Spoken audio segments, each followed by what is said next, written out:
অষ্টআশি নং কৃষ্ণগঞ্জ বিধানসভার প্রার্থী শিক্ষক সুকান্ত বিশ্বাস ২ নং পঞ্চায়েতের বিভিন্ন অঞ্চল জনসংযোগ করলেন, মানুষের অভূতপূর্ব সাড়া এবং আশীর্বাদ পেলেন।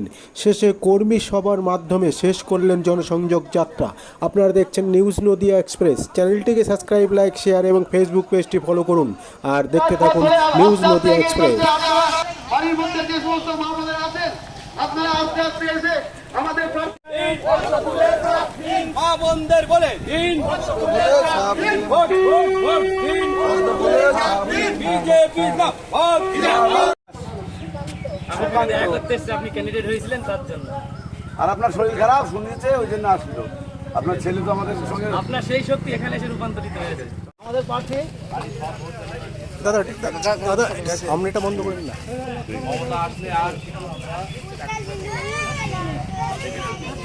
জয় শ্রীরাম।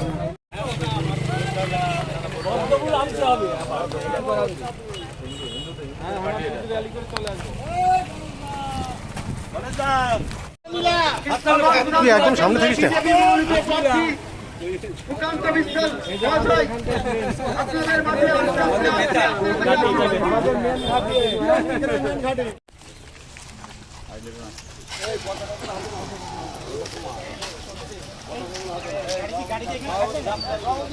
এই ও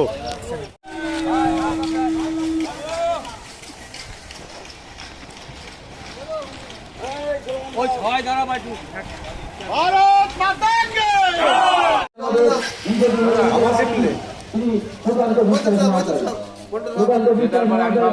আপনারা জবাব তুলে আশীর্বাদ করবেন। জয় হরিচাঁদ, জয় হরিচাঁদ, জয় হরিবল। জয় হরিচাঁদ।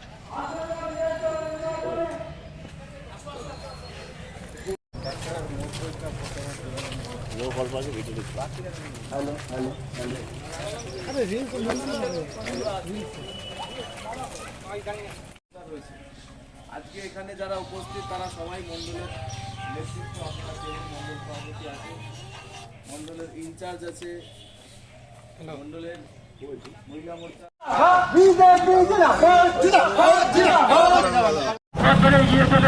আপনারা যেখানে আছেন ধরে আশীর্বাদ করুন। হ্যাঁ টুকটুক করলে পরে আরামে চলে যাবে। হ্যাঁ আমার তো ভিডিও করার গল্প আছে, তো করতে পারছি না তো। মাননীয় শিক্ষক শ্রী সুকান্ত বিশ্বাস মহাশয় হিমায়তপুরের রাজপথ ধরে এগিয়ে চলেছেন। আপনারা যে যেখানে আছেন আপনারা ফুটি ফুটি পায়ে এগিয়ে সুকান্ত বিশ্বাস মহাশয়কে বিপুল ভোটে জয়লাভ করে আশীর্বাদ করবেন।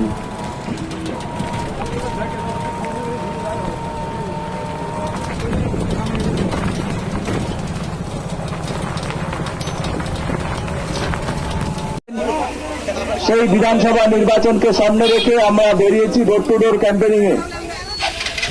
আপনাদের উদ্দেশ্যে আমরা বলবো, পশ্চিমবঙ্গে আপনারা বিগত দিনে 15 বছরের শাসন ব্যবস্থা দেখেছেন।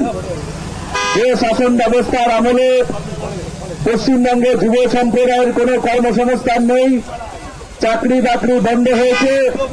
বাংলায় মাত্র 300 টাকা কাজের জন্য পশ্চিমবঙ্গ থেকে কয়েক হাজার কিলোমিটার দূরে আমার বাড়ির সন্তান, আপনার বাড়ির সন্তানকে কাজে যেতে হয়। তাই এই যুব সম্প্রদায়ের কাজের দাবিতে, বাংলায় বসে কর্মসংস্থানের দাবিতে শিক্ষিত মানুষকে 50 টাকা ভাতা নয় 50,000 টাকা বেতনের চাকরির দাবিতে আমরা লড়াইয়ে নেমেছি, রাস্তায় নেমেছি। আপনাদের কাছে আমরা বলতে চাই, আগামী 21-এর নির্বাচন, আগামী 26-এর নির্বাচন, 29 তারিখে যে নির্বাচন, সেই নির্বাচনের দিন আপনারা সবাই এটা মনে রাখবেন, এই বিধানসভা নির্বাচনে যদি আপনাদের ভোটের মাধ্যমে তৃণমূল কংগ্রেস নির্বাচিত হয়, তাহলে বাংলায় প্রত্যেকটা ঘরে ঘরে বেকারত্বের সংখ্যা দ্বিগুণ পরিমাণে বৃদ্ধি পাবে। মানুষের হাতে কোনো কাজ থাকবে না, মানুষের হাতে কর্মসংস্থান থাকবে না। তরুণ প্রজন্ম এক অন্ধকার ভবিষ্যতের দিকে নিমজ্জিত হবে। তাই তরুণ প্রজন্মকে বাঁচানোর দাবিতে ভারতীয় জনতা পার্টি আজকে আমার মতন একজন যুব সমাজের প্রতিনিধিকে নির্বাচনে প্রতিদ্বন্দ্বিতা করার সুযোগ দিয়েছে। তাই আপনাদের কাছে অনুরোধ করব, আপনাদের বাড়ির সন্তান হিসাবে আমাকে এবং আমার দলকে আপনার আশীর্বাদ করুন। আমি দায়িত্বের সঙ্গে কথা বলছি, আপনার বাড়ির সন্তানের জন্য লড়াই করব, আপনার বাড়ির সন্তানের কাজের দাবির জন্য আমরা লড়াই করব এবং সেই লড়াই আপনার সঙ্গী হন। দেখবেন এই বাংলায়, এই কৃষ্ণগঞ্জে এক নতুন কৃষ্ণগঞ্জ তৈরি হবে, সেই আশা আপনাদের কাছে রেখে আমার বক্তব্য শেষ করলাম। আগামী দিন আপনাদের পাশে আবার আসবো, আপনাদের বাড়িতে গিয়ে আমরা আশীর্বাদ প্রার্থনা করব, গুরুজনদের প্রণাম নিবেদন করি।